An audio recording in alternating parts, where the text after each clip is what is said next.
సిలువ వేయండి కేకలు వేసిన తండ్రి వీరేమి చేయుచున్నారు వీరెరుగరు కనుక వీరిని క్షమించమని ప్రార్థన చేశాడే. అందరికీ పరిశుద్ధంగా జీవించండి అని చెప్పడం ఆయన చేసిన పొరపాట. మారు మనసు పొందండి పరలోక రాజ్యం సమీపించున్నదని చెప్పడం ఆయన చేసిన పొరపాట. గుడ్డు వారికి కళ్ళు ఇవ్వటం ఆయన చేసిన పొరపాట. గుంటు వారికి కాళ్ళు ఇవ్వటం ఆయన చేసిన పొరపాట. చనిపోయిన వారిని లేపడం ఆయన చేసిన పొరపాట.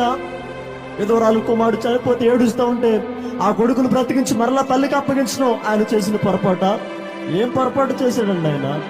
ఏం తప్పు చేశాడండి ఆయన? ఏం పాపం చేశాడండి ఆయన? ఏ పాపము చేయలేదు కదా. ఆయన నోటి మాటలో పాపం లేదే, ఆయన కంటి చూపులో పాపం లేదే, ఆయన ప్రవర్తనలో పాపం లేదే. నాలో పాపమున్నదని మీలో ఎవడు స్థాపించగలడని చెప్పగలిగాడే. మరి ఎందుకు ఆయన మరణించాడు? ఇది నీ కోసమే, నా కోసమే.